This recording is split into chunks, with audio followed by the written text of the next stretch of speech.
Olá, boa noite. Hoje no Reflexões Psiquiátricas nós vamos receber a psicóloga, a doutora Dorli Cancage. Nós vamos falar hoje sobre o amor na terceira idade. Ah, Dorli já entrou. Dorli, você vai esperar um pouquinho, você entrou muito cedo, as pessoas querem te ver desde o início, né? Mas eu vou colocar você na conversa, olha só, depois ansioso sou eu. Oi, Fê, vamos lá. Vamos colocar a doutora Dorli.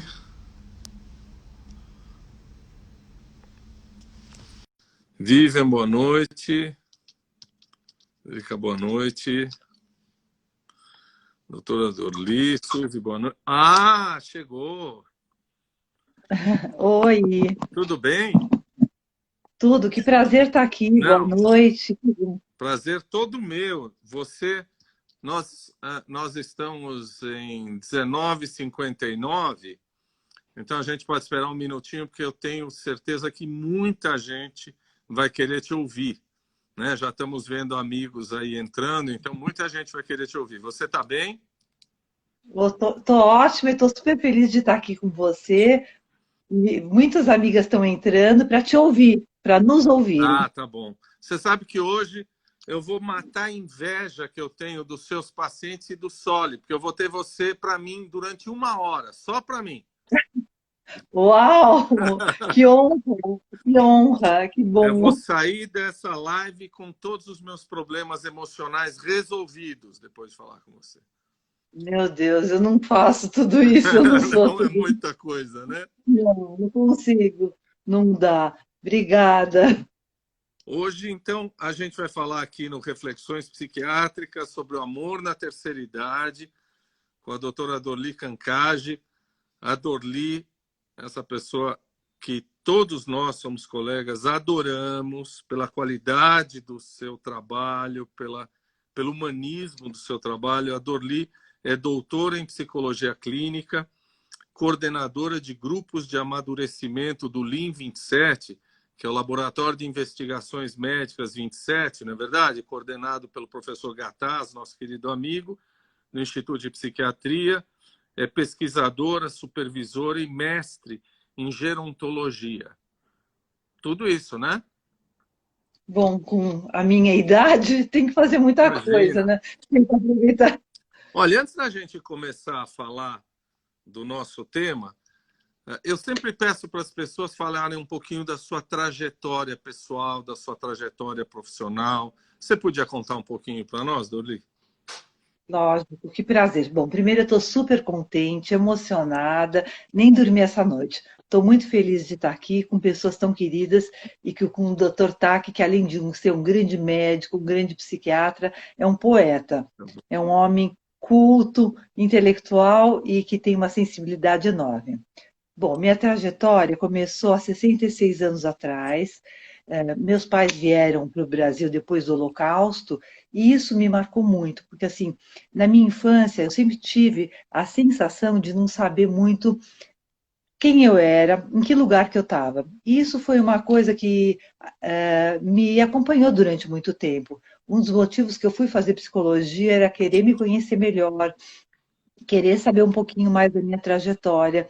E eu acho que o fato dos meus pais terem começado uma vida muito difícil, terem tido um percurso de imigrantes poloneses, que passaram por toda a questão do Holocausto, foi algo que me marcou muito e que me deu muita vontade de trabalhar no sentido de ajudar os outros. Então, a psicologia tem para mim um significado muito grande, que é também buscar um pouquinho a minha história pessoal, a minha história familiar, que tem a ver com essa condição desses pais, que para mim também era um mistério, porque muitas coisas eles não falavam.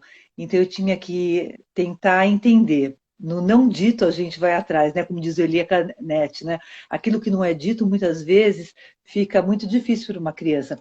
Então foi assim que eu fui buscando a psicologia. Depois eu fiz minha formação em psicanálise, psicologia do casal, fiz mestrado em gerontologia, o doutorado, mas sempre indo nas questões ligadas ao envelhecimento, porque é um tema que me fascina muito. Eu acho muito importante a gente entender como é que se dá esse amadurecimento e o que é o tempo na nossa vida, as questões da temporalidade. Essa sou eu. E ainda não me achei. Sou a mesma desde pequena, que continuo buscando coisas. Mas a gente nunca se acha por completo. Esse é o mistério da gente, não é? Acho que sim. E eu acho que isso é a beleza da vida, né? Porque se a gente para e se acomoda, a gente. Daí, esse é o envelhecimento, é não ir buscando novas formas de viver, encontrando novos amores, novas questões, né? Acho que em cada momento da nossa vida a gente tem alguma coisa para contribuir com o outro e com a gente, né? É uma transformação. Você fez um trabalho muito bonito e vocês fizeram um trabalho muito bonito agora durante a pandemia, não foi? Atendendo pessoas online. Quer falar disso? Bom, esse trabalho está sendo, ainda está acontecendo. A gente já atendeu mais de 180 pessoas, pessoas acima de 50 anos, chama-se Pandemia Covid, e as pessoas estavam muito angustiadas, e a equipe toda criou essa vontade de fazer um trabalho pensando nesse momento tão difícil, né, da pandemia, e o que a gente poderia oferecer. Então, foi oferecido algumas sessões, 4 sessões, de 4 a 5 sessões. Não é tudo, mas foi um jeito de dar uma escuta, de dar um carinho e, mais que tudo, de dar um lugar, porque todo mundo, inclusive nós, equipe dos terapeutas, estávamos muito angustiados e ainda estamos, né? Está todo mundo ainda repensando o que aconteceu e o que está gerando em nós, né? O que está gerando na gente tudo isso, né? Que falas, que falas estão repercutindo no nosso coração, no nosso sentimento, né? Acho que a gente está trabalhando muito com isso o tempo todo. Quando a gente. Você sabe que o programa tem esse mote, o para quê, né? A gente coloca um tema e coloca para quê, e aí eu adoro ver as perguntas ou as respostas que as pessoas oferecem, né? E eu fui ver um pouquinho, porque o nosso tema é amor na terceira idade, para quê? E aí eu fui dar uma olhadinha no o que as pessoas comentam. E é interessante que 100%, se eu estiver fazendo alguma injustiça, uma injustiça, talvez, respondem o seguinte: ai, amor na terceira idade é para se apaixonar, é para encontrar um amor. Só que ninguém diz o seguinte, que amor na terceira idade também significa a preservação de um amor que você já tem há 30 ou há 40 anos, né? Por que quando a gente fala nesse tema, as pessoas sempre pensam num novo amor e não pensam na inovação do amor que elas já têm? Bárbaro, incrível. Bom, primeiro acho que tem um lado romântico do que é novo. É como se o novo fosse me trazer tudo aquilo que eu acredito que eu preciso para a minha vida. Então a gente idealiza o novo, a gente coloca uma força enorme naquilo que é novo. O novo vai me tirar desse lugar, o novo vai me salvar, o novo vai trazer um alento. Então acho que todo mundo ainda tem um pouco dos contos de fadas e que a gente gostaria de viver esse amor idealizado e que ou essa paixão e que muitas vezes é muito perigoso, porque como dizia Lacan, amar é dar aquilo, a paixão nos leva a dar aquilo que não se tem, aquele que não é, porque o objeto da paixão não existe. E quando você coloca, Taki, que a gente pode talvez reconstruir alguma coisa com quem a gente já tem, um antigo, ou esse amor que a gente tem, ou mais, conosco mesmo, porque muitas vezes eu estou comigo mesmo e eu preciso me cuidar, dar esse amor a mim. Estar só nem sempre é estar na solidão. Também é muito importante a gente pensar, porque às vezes eu me separo de alguém e eu preciso estar comigo. E Só não uma segundinha, eu necessariamente. vou tirar os comentários. Todo mundo quer ver você, que você está tão linda, então eu vou tirar os comentários.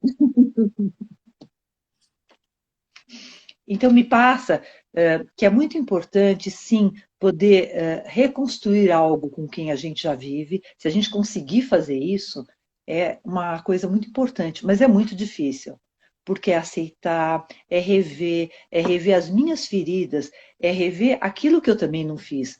porque assim, o novo vai me levar para um lugar diferente, eu vou depositar tudo, mas ninguém faz sozinho um trabalho. E uma vivência a dois é a dois.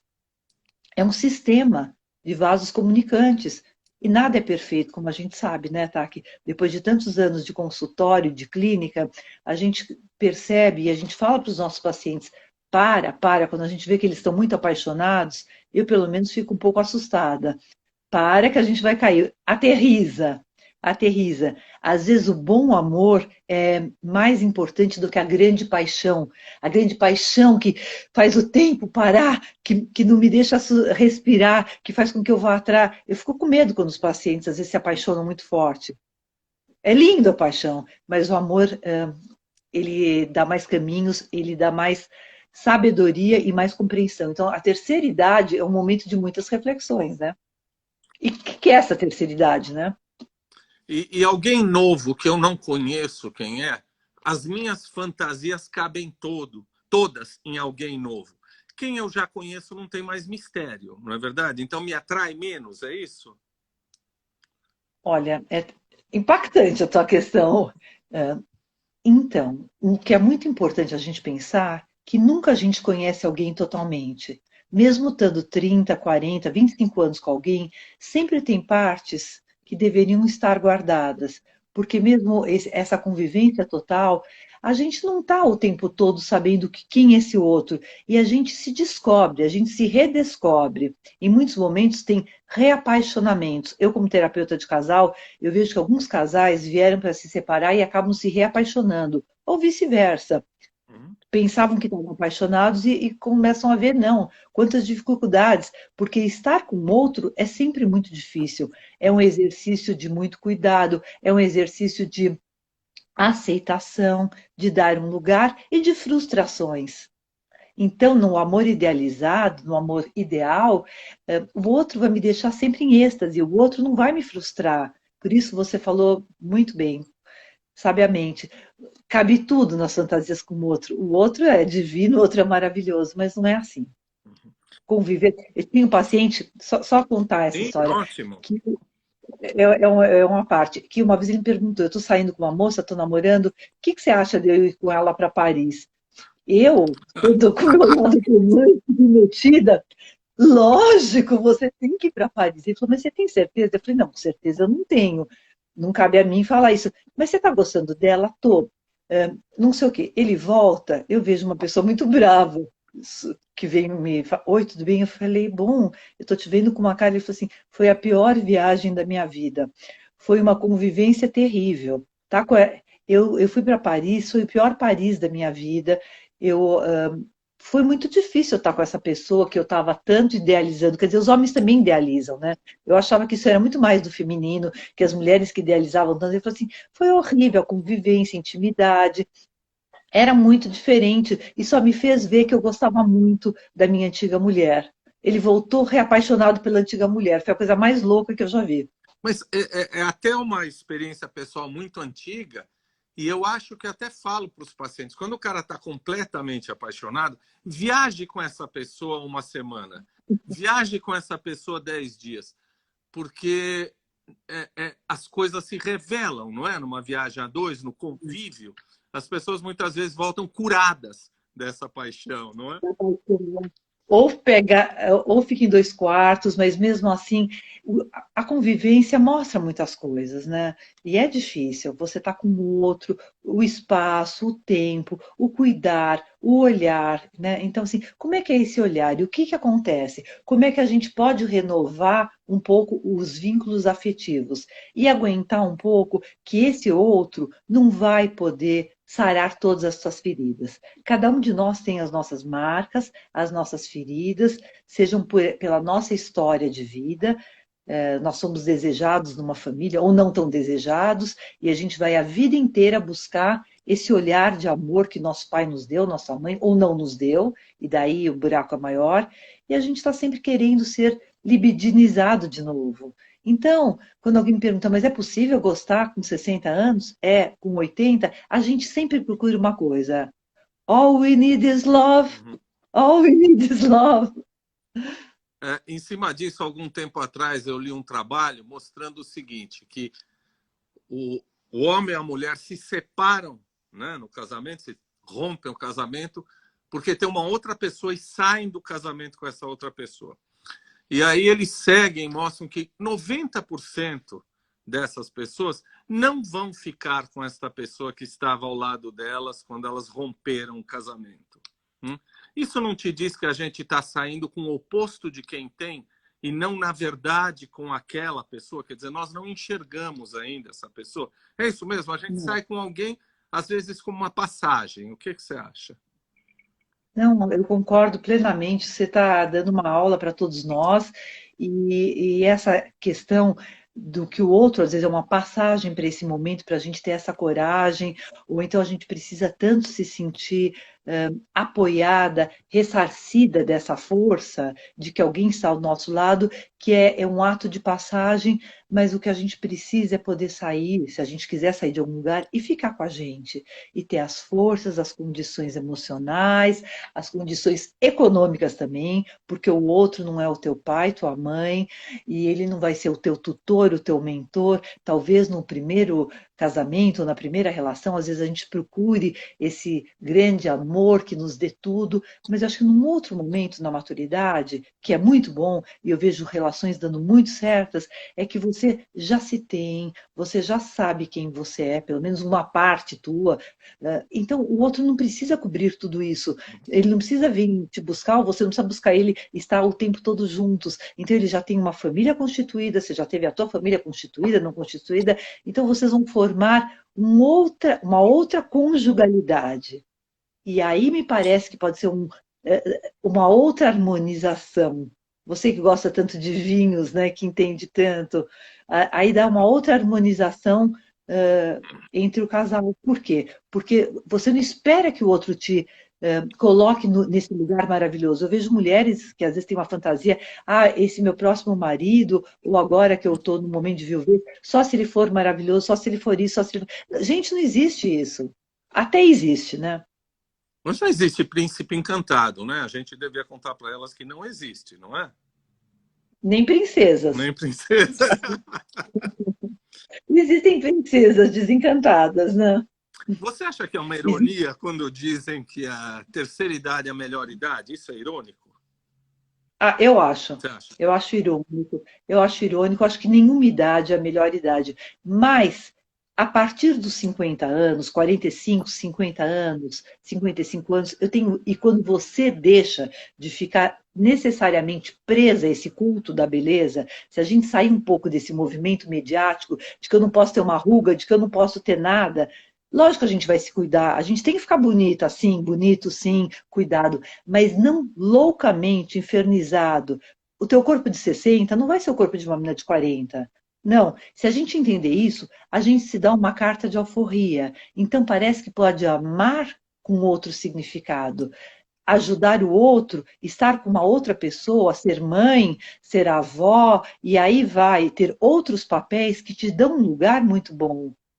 Você não precisa tirar a primeira tese, ou se você não foi convidado para tal coisa, a gente não se sente mais, porque a gente já desenvolveu dentro da gente algo tão bom que te dá um lugar. Deveríamos desenvolver, porque ainda existem pessoas que ficam muito presas só na aprovação dos outros. Bom, e se eu não for tão linda, e se eu não tiver o último modelo, como a mídia, a sociedade, de um jeito pós-contemporânea, nos escraviza nesse mito e nesse culto à beleza e à juventude forever young. Não somos. E não vamos ficar. Uma vez queriam que eu fizesse uma matéria falando que os 50 são os novos Eu 30. te Não pergunto isso. são. Não. Os Não 60 não são. são os novos 40. Não, não Não? são. Ai, que tristeza. 66 que eu tenho são 66. Você pode ter uma jovialidade, pode ter uma coisa legal. Gente, e aí? E pode ser legal, e pode ser bom. Lógico que dá frustrações, lógico que a gente tem uma certa vontade e uma nostalgia em alguns momentos.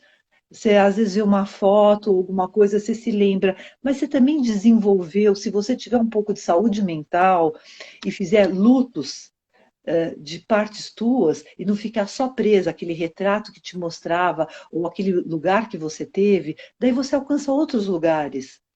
E daí a gente pode fazer trabalho social, e daí a gente pode ser uma avó legal, e daí a gente pode ser uma mãe legal, e daí a gente pode ser uma professora, um ser humano legal. E daí a gente pode amar mais soltamente. E não precisa só ter aquele corpo maravilhoso de desejo, mas pode ter o desejo, porque o desejo, como dizia Freud, ele é atemporal. O Ele desejo pode está na existir. alma, não é? O desejo está na alma, não está no corpo. Tá na essência. E no corpo também, né? Tem que ter Tá funcionalidade. bom, tá bom. Mesmo que a gente precisar usar hormônios, certos aditivos, por que não? Não tem nada errado, mas tem um preconceito e tem uma coisa, né? Eu até preparei aqui para trazer, para mostrar, porque eu achei que é importante, ó, pessoal, que a gente não pode ficar preso nesse mito da velhice assexuada. Isso não pode existir. Quer dizer, a gente precisa trabalhar contra esses preconceitos. Dá para ver? É que está invertido, aparece invertido. Ah, tudo bem. Então, que tem uma ditadura da juventude, tem uma ditadura que fala que tem a velhice, na maturidade, então a gente não vai ter, vai ter uma exclusão do erotismo, perda da atratividade, corpo jovem sempre tem que ser algo desejado, essa ditadura da juventude. Se a gente sair disso, a gente pode se perceber como alguém que sabe rir gostoso, que sabe se doar e que sabe estar com um parceiro ou com um ser amado de uma forma muito mais natural e solta. A gente vê muitas vezes casais que, após vários vínculos, acabam achando um outro tipo de relação, de cada um mora na sua casa, às vezes no Uhum. mesmo prédio, em cima ou embaixo, não no modelo Sartre e Simone de Beauvoir, que vira uma coisa aberta, mas são um casal que mora em casas separadas. Isso pode dar certo, não pode? Muito, É? muito. Eu tenho casais de pacientes ou de amigos que eu conheço que desenvolveram uma forma de relacionamento onde cada um tem sua casa, eles jantam 2, 3 vezes por semana, não sei, jantam, mas eles têm suas casas, cada um faz o seu trabalho e tem um espaço afetivo, um espaço de convivência gostoso e tem um espaço de respeito onde quando ela recebe, digamos, quando ela está com filhos, não está com ele, porque às vezes essa história, filhos de um, filhos de outro, é muito complicado. Ou mesmo casais que resolveram que esse era um jeito bom também de estarem vivendo, casais que se recasaram depois de muitos anos juntos e voltaram a viver juntos. Voltaram e acharam que esse era uma forma boa. Não existe a fórmula ideal. Cada um reinventa o seu jeito de estar junto. Ou não, né? Legal isso que Muita você falou. gente Um casal que já era casado e depois volta e acha que esse é o melhor jeito? que esse era o melhor jeito. Porque eles É uma eles solução. procuram para discutir, te procuram na terapia para discutir isso, que a gente tem particularidades que quer preservar? Como é que é?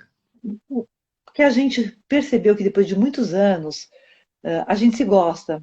A gente saiu com outras pessoas, a gente se separou e a gente viu que a gente desenvolveu tanta coisa boa e que a gente tem um afeto. Por quê? Porque a gente manteve respeito e a gente manteve admiração. E quando fica a admiração e quando fica um lugar do respeito, eu acho que são coisas importantes. Pode voltar aos outros componentes que são esse afeto, que pode ser essa sexualidade. Tem muita gente que tem uma sexualidade incrível, mas que se estapeia depois. Depois que termina a relação, a transa, o ato, o estar junto, não existe mais nada. Então, são muitas instâncias que formam, né? E que são importantes para que possa se dar uma convivência afetiva, amorosa e cuidadosa. Eu estava tentando fazer essa próxima pergunta de um jeito todo delicado, de um jeito barroco, só que a nossa Ui, amiga Nenê Cury escreveu assim para pergunta porque homens mais velhos gostam de mulheres mais novas. Então ela já foi a essência do que eu ia te perguntar. O que você acha você disso? sabe, é tão cultural, né? É tão bom. Obrigada pela pergunta. Ainda no Brasil, isso acontece demais, em alguns lugares. Eu vou dizer uma coisa, eu vejo na Europa, quando eu vou nos congressos, eu vejo amigas minhas que têm hoje minha idade ou mais, is my new husband, meu marido novo. E são maridos novos, bem mais novos mesmo. Aqui no Brasil, eu acho ainda muito difícil isso de acontecer, porque tem esse culto, essa coisa da mulher mais jovem, quando alguém se separa, ah, não, alguém tem que ser bem mais jovem. Tem isso, eu acho bem complicado e existe mesmo, não dá para negar. A não ser que a mulher seja muito bacana, muito inteligente, muito forte, muito bacana. Mas, fora do Brasil, eu tenho visto cada vez mais mulheres ou da mesma idade, que é bem legal, ou até um pouco mais velhas, tendo novos relacionamentos com pessoas que são mais jovens. E funciona muito bem. E vejo homens apaixonadíssimos. Mas já está acontecendo, sim. Que bom que as mulheres estão podendo ser valorizadas, não só pelo corpinho lindo, mas também por muitas coisas. E por um outro corpo da maturidade, que deve ter muitos encantos. Você não acha, tá, Sim, professor Tag? eu acho, e isso que eu ia dizer para você, quer dizer, hoje a gente ainda aceita melhor um homem mais velho com uma mulher mais nova. Uma mulher mais velha que apareça com um homem jovem, a nossa sociedade aqui no Brasil, os caras olham meio torto, não olham? É verdade. Olham, olham, e é difícil. A família começa pela família dessa pessoa que tem uma relação com alguém mais jovem. Ela já se sente discriminada pelos próprios filhos, pela própria família, e daí ela tem que lidar. E quando a pessoa tem essa força e tem essa condição, ela lida e ela consegue. Eu vejo casamentos e conjugalidades muito boas, com diferenças entre homens e mulheres, e agora no sentido das mulheres serem mais velhas. Por que não? Por que não? Elas têm muito a oferecer também. Uh, eu, eu ia dizer para você que a gente sabe que, vamos falar agora de um novo amor, né? Um novo amor na terceira idade melhora tudo, melhora a qualidade cardiológica, melhora a questão neuronal, melhora a questão... Você vê esses casais, o que você percebe em terapia? Qual é a melhora? O que essas pessoas se mostram melhor depois de um novo amor nessa terceira idade? Como é que você os vê? Você congelou. Oi, agora sim. Não, alguém me ligou aqui, não sei o que aconteceu. Mas você ouviu o que eu perguntei? Que melhora as condições cardiológicas, que Isso melhora sim do tudo. ponto de vista médico, mas quando você os vê no consultório, você vê que as pessoas mudam, desabrocham, é uma melhora emocional, é uma melhora inteira dessas pessoas? Esse amor novo, ou essa libido que é colocada numa nova relação, ela traz sim uma vontade de viver, um brilho no olhar, uma vontade de se renovar e de se olhar. Um trabalho novo também traz isso, um amor novo por um canto, se você faz, ou por uma música, mas um amor novo, uma paixão por uma pessoa. E eu me lembrei, estudando aqui para a nossa live, eu fui rever um livro, O Amor nos Tempos do Cólera. Eu acho que você leu, né? Porque você leu esses Sim. livros e que foi um amor que ficou durante 60 anos. Eles foram se encontrar com 70 anos. E até era da época, também tinha doença cólera e tudo isso, né, uma peste, tudo que se passava, mas que foi um amor que foi sendo guardado.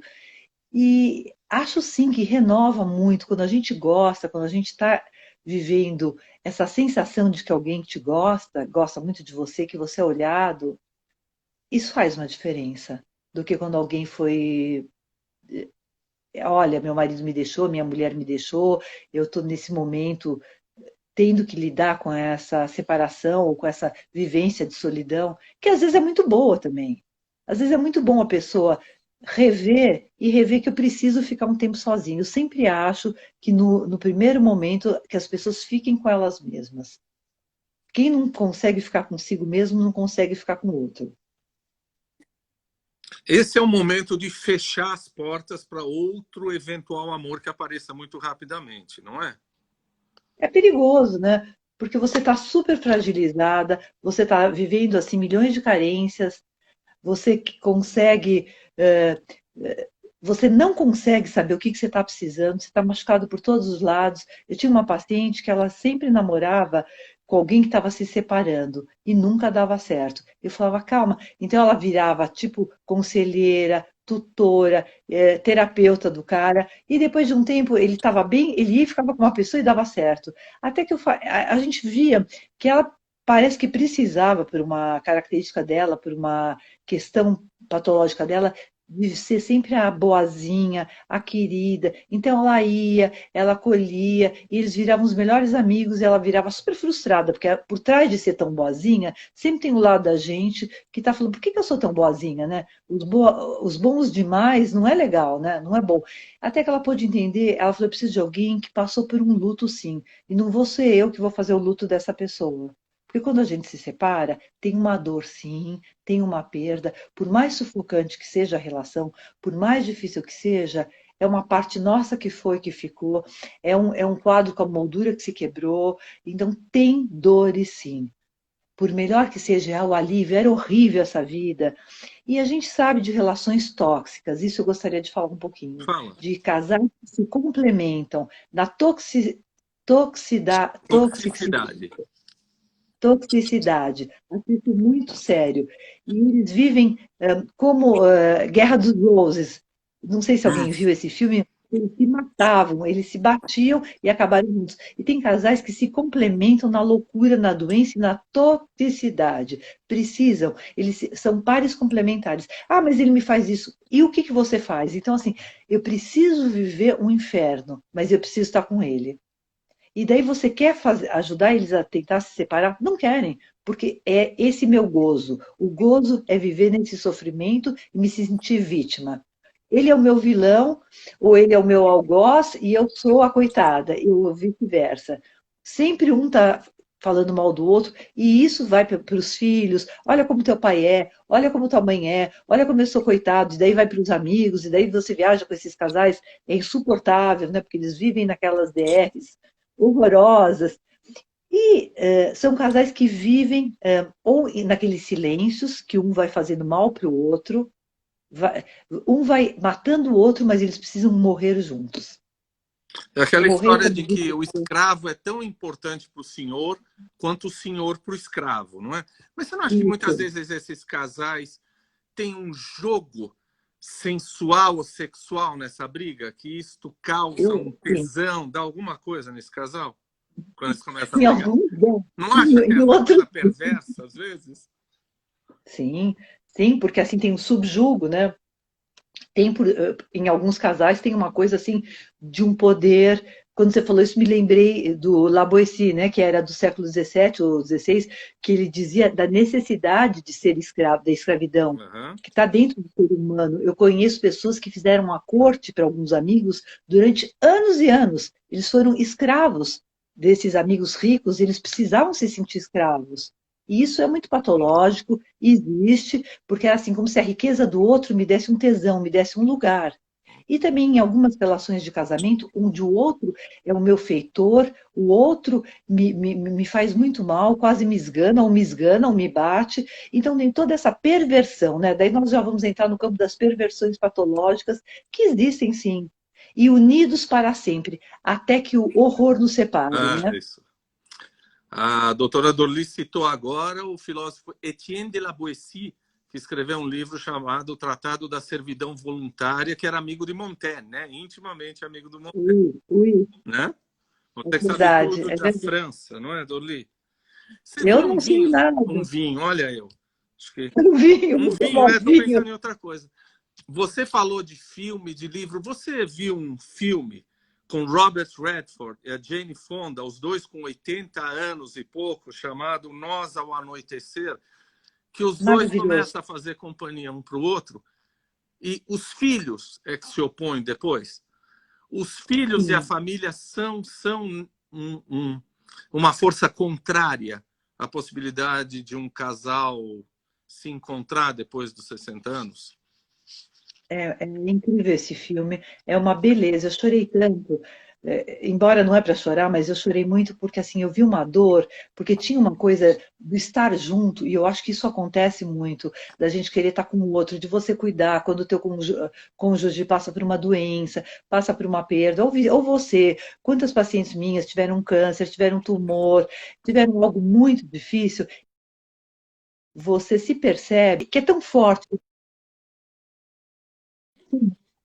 Que é tão forte isso, né? Essa coisa do cuidar. E esses filhos que não deixam, esses filhos que querem proibir, esses filhos que falam, meus pais não podem sair, meus pais não podem ter uma libido sexual, meus pais vão se machucar, meus pais vão ter que dividir o dinheiro. E agora, na pandemia, filhos que também começam a escravizar os pais, como se os pais fossem uns ignorantes, imbecis, meus pais não podem sair de casa, eu também vejo isso muito. Agora, eu tenho uma paciente que tem 90 anos, mora em Miami, fez todo o dinheiro dela e as filhas não deixam ela fazer nada. Ela falou, mas quem fez todo o dinheiro? Quem fez tudo? E se eu pegar a Covid? Eu não estou nem aí, eu passei por guerras, eu saí do Egito. Ela fala comigo em francês, a terapia em francês. Ela falou, mais, e alors? E alors? Ela é muito querida, essa senhora. E se eu sair daqui? E se eu saio escondido, então que minhas filhas não me deixam. Então, assim, esse lugar que os filhos colocam como sendo os guardiões e como se, se os pais tivessem regredido ou vivido perdas cognitivas. Uma coisa é ter o pai tá muito adoecido, tá com uma perda cognitiva, um Alzheimer, mas um outro momento, deixa teu pai sim viver, gastar o dinheiro ou escolher. É dar a dignidade. Bom, eu sei porque meu pai, depois da minha mãe, casou mais 2 vezes. Eu vivi bem isso e achei que foi muito importante para ele ter tido outras relações. Não foram minhas mães, minha mãe, não ocuparam o lugar dela, ocuparam o lugar de uma companheira. E a gente tem um solidão, a gente precisa do outro, sim, de um outro que nos apoie, de um outro que nos segure, de um outro que nos aqueça. Os filhos, às vezes, dizem ele ou ela vão ocupar o lugar da minha mãe ou do meu pai. Não é assim que eles tratam? Eles vão ocupar o lugar ou vão gastar o dinheiro do meu pai, ou Isso. vão gastar o dinheiro da minha mãe. Eles vão gastar. Minha mãe vai viajar. E é aí que ela vai viajar? Eu tinha uma paciente que morreu o marido dela e morreu. Eles eram amigos. E ele também ficou viúvo e se conheciam. Ele até tinha o nome do marido dela. E depois começaram a sair e foram viajar. E ele falou: Olha, eu não posso te convidar, foram fazer uma viagem de navio. Mas ele era um cara super bem. Ela era mais rica, mas ela falou assim: eu vou viajar sim, minhas filhas não querem, problema delas. Cada um pagando a sua parte, eu acho que é uma coisa super legal. Ela tinha 70, ele 75, ele tinha 75 também, e ficaram juntos. Depois ela parou de fazer terapia há muitos anos e tinha uma coisa tão respeitosa, porque ela conhecia a mulher. Não foi nada que aconteceu antes, foi depois, foi assim, um encontro nesse outono da vida. E por que não? O outono da vida também é um lugar bonito, é um lugar onde tem cores. As cores outonais são lindas. Não é aquele sol que queima, mas é um sol que aquece. A gente precisa ser aquecido, cuidado, e tem libido sim, pessoal. E rola muita coisa boa. Aí, depois o poeta sou eu. Olha o que essa moça fala aí depois. Escuta, fala uma coisa para as mulheres que estão ouvindo a gente, talvez para algum homem, que existe um enorme temor das mulheres com a sua sexualidade no climatério e após a menopausa. Parece que a mulher se sente menos mulher depois disso, não é? Como é que você recebe, como é que você ouve essas mulheres quando falam isso? Então, porque assim, começa a vir uma coisa das mulheres, primeiro de toda a mídia, depois de toda algumas más informações, e de se sentir, porque assim, a perda da menstruação é sempre uma perda. Por mais que para algumas pessoas seja, é um alívio, é um alívio, é um alívio, mas no nosso inconsciente, não procriar é alguma coisa que se instala. Ter 55, 56, 58, entra essa palavra menopausa, já te dá alguma coisa, já te dá alguma sensação de que você percebe que teus hormônios estão diminuindo. Tem toda uma questão fisiológica que acontece. E você começa a pensar, como é que vai ser esse desejo? Será que o outro vai me desejar? Será que o outro vai ter tesão por mim? Vamos falar a palavra como ela é? Uhum. E como é que eu vou ter minha performance? Eu vejo, estou atendendo uma moça que outro dia, uma moça, porque para mim ela é moça, tem 50 anos, lindona, que o marido falou, agora que você entrou na menopausa, eu olho para a mulher é linda, ela não está se vendo ainda. Ela é linda, ela é bonitona, ela tem mas ela não está se sentindo. É como se assim, ela falou assim, não, já estão me dando um monte de remédios, e eu comecei a entender que o remédio dela era poder falar. E quando ela começou a falar dela, começou a se lembrar de quem ela sempre foi, ela estava se historiando e vendo que ela é uma pessoa que tem alegria, que ela tem prazer, mas que ela tem também um carrasco do lado dela que ela escolheu e que ela está começando a rever esse carrasco. Então são coisas. Ela está começando a rever se para ela isso é bom ou não é bom. Cabe a gente começar a mudar essa forma. Então, assim, às vezes a gente coloca no corpo algo que também está nos nossos medos inconscientes. Meu corpo mudou, eu vou ficar mais ressecada, vai mudar minhas questões, como é que o outro vai, como é que vai ser tudo isso? Mas tem cuidados que podem ser feitos. E para o homem também, de começar a se perceber, será que eu vou precisar tomar alguma medicação, os meus hormônios? O homem também tem que fazer a reposição hormonal, também tem que se ver. Eu acho que a questão passa pelos dois. Você sabe que apesar, eu vou nessa linha que você foi, eu vejo às vezes no consultório alguns homens onde eu preciso dizer para eles que vale a pena usar o Cialis ou Viagra ou usar alguma medicação desse tipo. E eu vejo duas reações. O homem envergonhado de usar isso. Ou então ele toma escondido da mulher sem que a mulher saiba disso. E algumas mulheres que dizem assim, imagina, o meu marido precisa tomar isto para transar comigo. Como se eu não fosse suficientemente interessante para que ele transasse comigo sem essa medicação. Então, há preconceitos de homens e mulheres no momento onde parecia a libertação do sexo para nós, né? Quer dizer, o sexo sem fim, Sim, até os 120 sim. anos. O que você acha desse E que pode preconceito?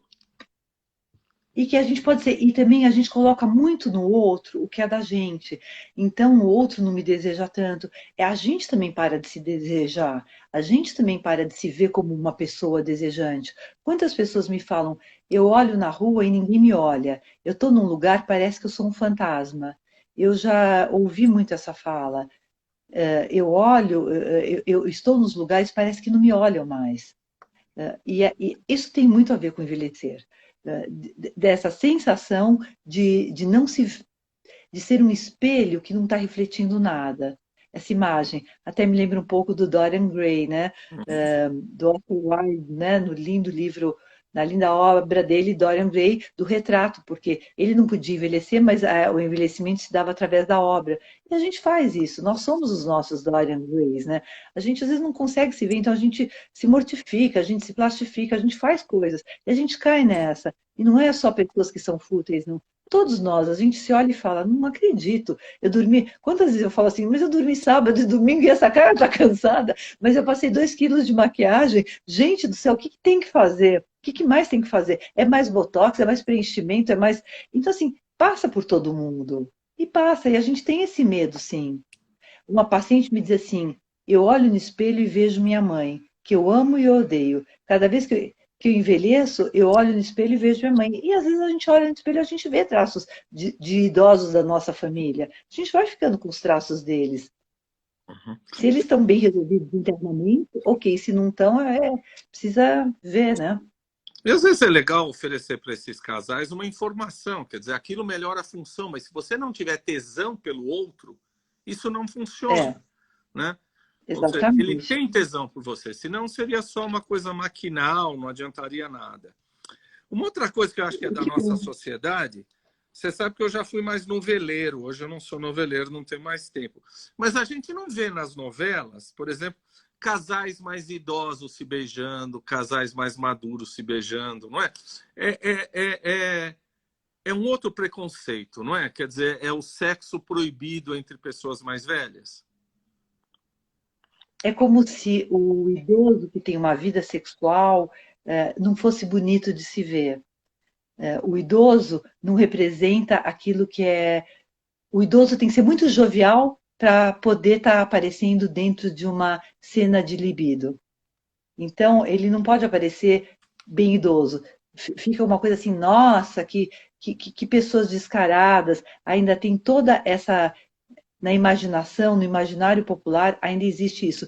Teve novelas que mostravam, mas novelas antigas. Mas nos filmes, a gente começa a ver cada vez mais. E um filme que não é tão recente, mas que mostrou muito, que eu achei muito legal, é Alguém Tem que Ceder, com a Diana Keaton Sim. e o Jack Nicholson, eles estão nos 60 anos, 65 anos, que tem toda essa descoberta, ele estava saindo com a filha dela e de repente começa a gostar dela, Uhum. mas que ele só usa Viagra, né? E que de repente são corpos, eles transam e daí ele falou, agora eu vou para minha casa.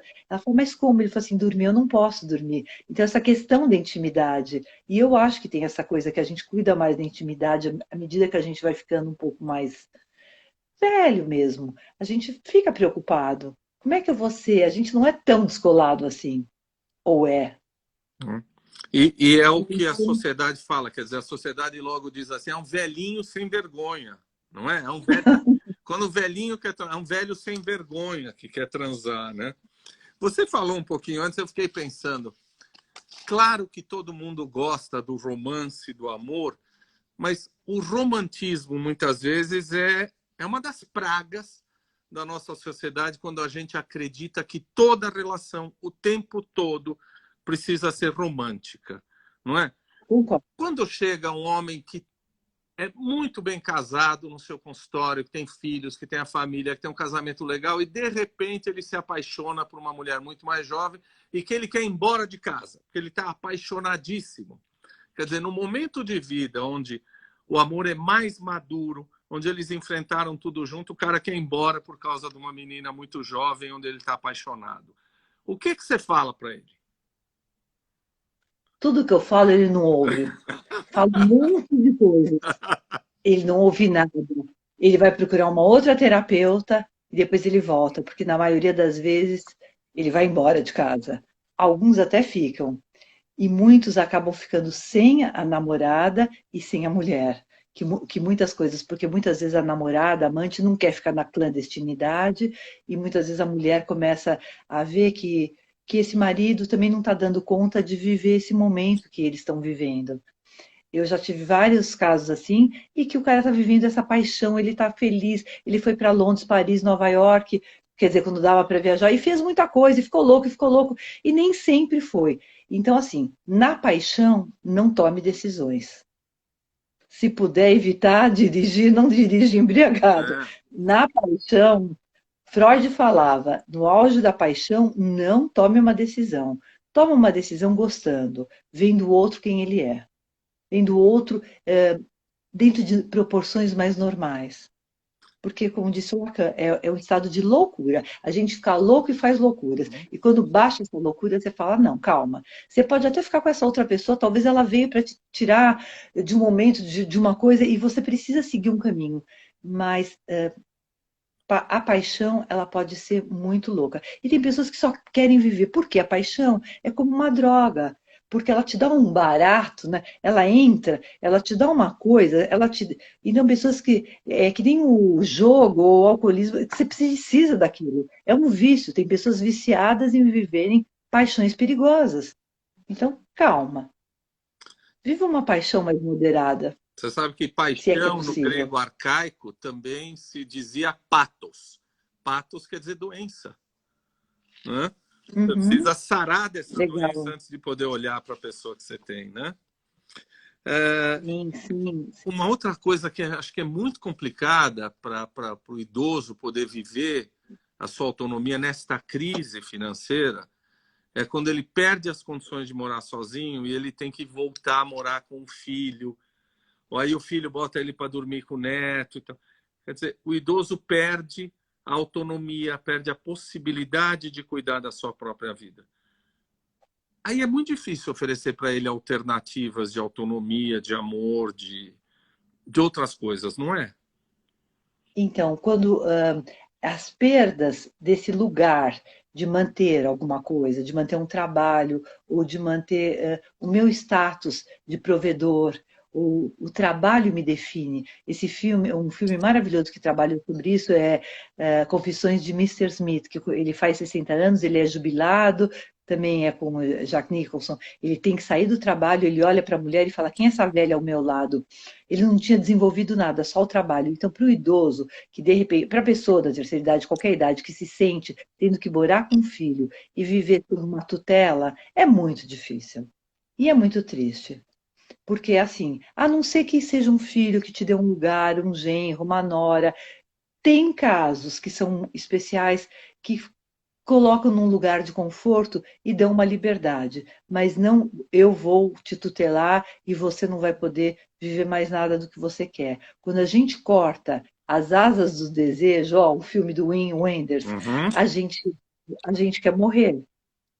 Cortar as asas do desejo, por isso que algumas pessoas, quando eu vejo que estão com Alzheimer, porque elas precisaram inconscientemente ficar no passado, porque o presente é tão desconfortável que eu preciso viver um mundo que já passou. Lógico, a gente sabe que tem toda uma outra coisa, a gente estuda o que acontece com a proteína tal, a gente sabe todo o Uhum. funcionamento, mas dentro do lado psíquico, a gente também sabe que muitas vezes o presente é um lugar de muito desconforto, né?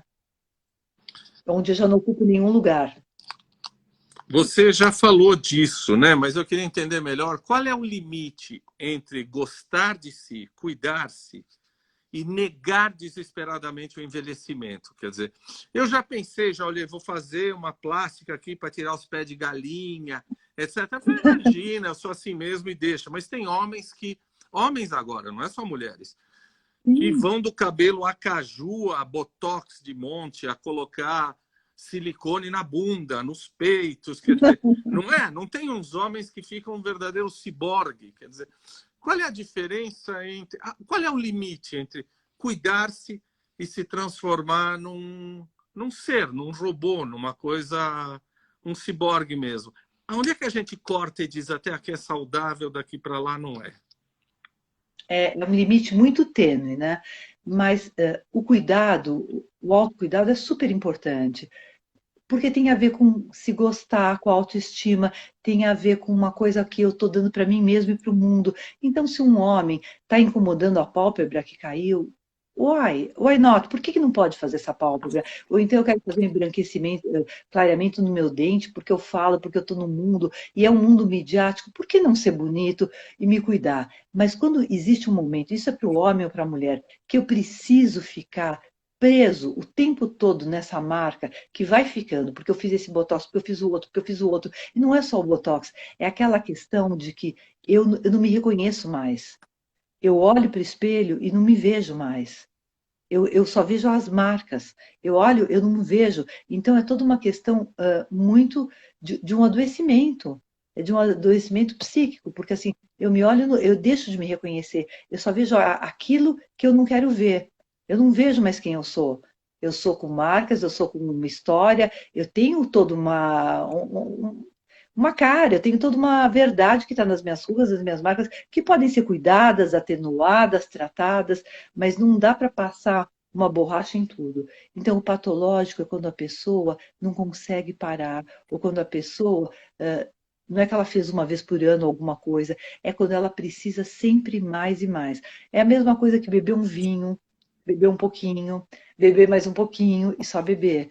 Também tem as pessoas doentes sexualmente, que elas precisam o tempo todo estar fazendo, tendo relações o tempo todo. Então, assim, eu acho que a linha é muito fina, é muito tênue, mas existe. Eles Existe, são o porque... próprio retrato de Dorian Gray ambulante, né? Aí eles são o Nossa, próprio retrato, né? sim, sim. Opa, caiu a minha caneta. Mas vamos lá. Você já viu esses sites que chamam Sugar Baby? Eu já sei, eu não vi. Eu conheço, eu já ouvi dizer. Eu já ouvi muito falar. Eu não entrei ainda, não faço parte, Não, mas não fiz eu parte. também não me interesso por eles. Mas eu fui dar uma olhadinha, olha só. Tem uma socióloga americana que publicou um trabalho na Sociological Perspectives, que ela entrevistou 50 meninas desse negócio do Sugar Babies, que são meninas jovens que ficam à procura do Sugar Daddy, né? Alguém que as mantém, que dá estabilidade, que dá um monte de viagens. E ela achou o seguinte, que 40% dessas meninas diziam o seguinte, essas pessoas que saem comigo não querem transar comigo. Essas pessoas querem ir ao cinema, elas querem ir a uma festa comigo, elas querem jantar só para conversar, elas querem uma companhia. Quer dizer, uma parte disso que a gente achava que era pura prostituição parece pura solidão, não é? Como é que você vê isso? Uma solidão e passa a ser uma troca, porque é uma venda. Elas se colocam como uma mercadoria que tem um valor agregado na figura delas, Então, assim, tem uma solidão desses homens, então eles querem também, eles não estão buscando também mulher, é uma solidão, mas é uma solidão na qual eles querem uma figura maravilhosa. Muitos homossexuais querem também sair com mulheres para estarem nos eventos de firmas Sim, sociais. sim. Tem caras que têm a vida deles ali no closet, né, guardada, e estão saindo com mulheres lindíssimas. Então tem um preço. É uma negociação. É uma negociação. E elas vão, e às vezes não acontece nenhum beijo, nem nada, a não ser aquele beijinho público. Elas saem, ganham a bolsinha Chanel, Dior e sei lá o quê, ganham dinheiro, e elas não se sentem usadas. Elas se sentem que elas fizeram uma troca. É uma troca comercial. Eu sou linda, eu sou bonita e quero fazer isso. É doente, não é? Eu acho que faz muito parte da nossa sociedade onde estimula isso. Uhum. É uma das críticas a um adoecer da nossa sociedade contemporânea, onde é tão belo, onde só possa ir com uma mulher legal, maravilhosa. Por que ele não podia estar com uma mulher de 40 anos, de 50 anos, bonita também, bacana, que fosse acompanhar ele? Então, eu acho que a gente está vendo uma coisa assim, eu preciso dessa figura linda que me nutra, né? Eu vou ser olhado a partir de com quem eu estou, né? Eu cresço pelo olhar do outro, não é? Uhum. Eu vou declarar a minha absoluta ignorância na pergunta que eu vou te fazer, antes que alguém me chame de idiota, de preconceituoso, sei lá o quê. Eu ia te perguntar sobre o amor gay na terceira idade. Então, eu vou declarar a minha ignorância, porque na minha visão, isso pode ser anacrônica, o amor gay na terceira idade muitas vezes não tem uma família à sua volta, não tem filhos e às vezes, quando entra numa crise, não tem todo o entorno para segurar. Como é que é o amor gay na terceira idade? É mais difícil de manter um casal quando não tem toda uma família à sua volta? Hoje tem, né? Às vezes tem, mas como é que você vê isso? Você vê no seu consultório? Eu vejo no IPQ, porque a gente fez um grupo, Hum, né, que você sabe, de homossexuais acima de 50 anos e também no consultório, mas sim. você não é nada, a tua pergunta é importantíssima, é super importante. As pessoas que hoje têm 60, 65, 70 anos vieram de uma fase muito difícil, de preconceitos. Então, o amor gay da terceira idade é um amor que foi muito sofrido. Eles foram rechaçados pela família, a maioria. No emprego, eles tiveram que se manter ocultos. Eles sofreram demais. Sofreram os anos 80, sofreram a época do HIV. Então, eles sofreram perdas, mortes. Eles foram vistos como a peste. E viveram muitas situações onde as boates gays, onde tinha todo aquele discurso da promiscuidade. Desculpe, o gueto, E né? O gueto gay. o gueto gay, e tem até hoje, os mais jovens também vivem em certos guetos gays. Mas as famílias dos homossexuais hoje, a maioria, estão começando a apoiar, a entender, a aceitar os seus filhos gays, a conviver com eles. Já essas pessoas que têm hoje 65, eles viveram situações muito difíceis e eles nem constituíram quase família, então eles vivem uma solidão. A maioria deles muitas vezes não tem um companheiro. Então, nesses grupos do IPQ que a gente fazia, homossexualidade e depressão, eles viviam um conflito da solidão, de impulsos suicidas, de medo de morrer, de doenças, e aonde que eu vou. Então, o grupo dava um lugar de amparo para eles, porque eles vinham já de muito sofrimento e de muito adoecimento. Então, quando eles conseguiam um companheiro, se eles têm um companheiro já há muitos anos, isso era maravilhoso, porque eles tiveram que mentir nos trabalhos, mentir para a família. Então, assim, eles apanharam, eles passaram por coisas horríveis. Já as pessoas que hoje têm 40 anos, 35 anos, 30 anos, têm uma outra aceitação no mundo, graças a Deus. E podem ser vistos com muito amor pela família. Eu tenho um filho gay, né, você sabe, e ele convive com o marido dele na nossa família, e é um casal maravilhoso. E a gente tem muito amor por esse filho, pelo marido dele, e por tudo isso, é a nossa família. Então a gente aprendeu também muito desse universo, e a gente aprendeu um outro amor, que é maravilhoso. Foi um crescimento para todos nós. Mais uma vez, eu só posso admirar você pelo que você mostra, né, de você. Você sabe que quando a gente vai dar entrevista, você está cansado de dar entrevista, chega no final, o cara fala assim, ai, dá uma fórmula para a gente.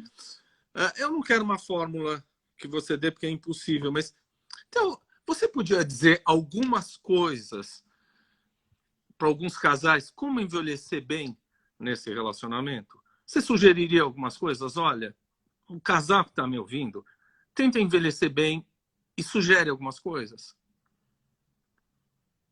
Primeiro, olha para sua companheira ou para o seu companheiro e aceite quem ele é, entenda quem ele é e respeite.